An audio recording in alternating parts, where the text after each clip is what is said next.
sinulang ako yung damit. Matagal na itong damit ko. Oo nga pala. 1944. Pagdadala po kita ng mga damit po, no, tay. Babalik po ako ulit dito. So yun guys, nakita ko si tatay dito kaya binilang ko siya ng tinapay. So yun guys, punta natin siya. Tay! Basta po.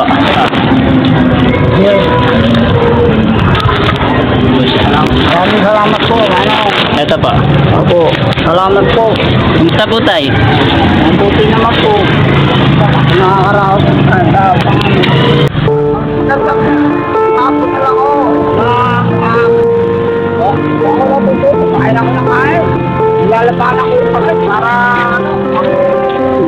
So yun guys, sa di po nakakaalam, si tatay po ay may sakit sa pag-iisip. Hindi ko po alam kung anong kwento o anong naging buhay niya dito sa Marcos Village. Pero ang sabi, si tatay daw ay dating construction worker. Isa po si tatay sa mga worker na hindi po nakauwi sa kanyang pamilya buhat ng pandemic. Kaya sana guys, kung napapanood niyo po to, pakishare ng video na to. Baka sakali po mapanood ng pamilya niya. Para kahit papano ay matulungan natin si tatay. Dito lang po kasi siya sa bangketa nakatira. Minsan inaabutan po siya ng mga pagkain ng mga tao dito. Kaya proud po ako sa mga taong bukas palad sa mga kagaya ni tatay. God bless po. Mabuhay po kayo. Sana guys maging aral sa atin lahat to. Mahalin po natin ang ating mga magulang. Tulad ng paggabay at pagpapalaki nila sa atin. Magminsan tayo, papadal-padalang kita dito, no? Opo. Sinulang ako yung damit. Matagal na itong damit ko. Oo nga pala. Pagdadala po kita ng mga damit po, no, tay. Babalik po ako ulit dito. Baklas ko, namatay, 1932. Tinigil na ako. Nung patay na siya, binigay na. Paano tayo? Nakakuha na siya ng pera doon. Matanda na rin siya eh. 1932, pinanganak ang pangalaman niya. Buti ka, naintindihan ko. Paano tayo alam na po ako? Mag-iingat ko po lagi, no? Ano nang hindi pa wala akong batas. Marshal eh, 1932. Lera kasi sa pagkakas mo.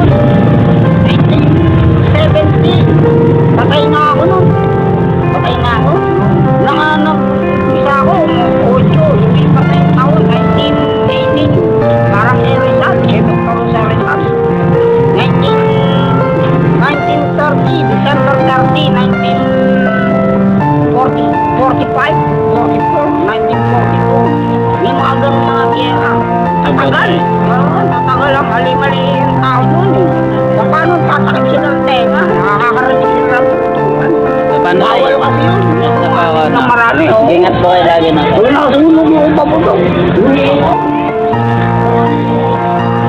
So yun guys, kung napapanood nyo to, paki-share naman po para mapanood po.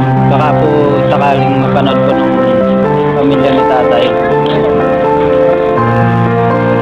Sobrang kinukurot ko talaga yung puso. Hindi ko po kinakaya yung ganyan. Nakakita po ako ng mga ganun po.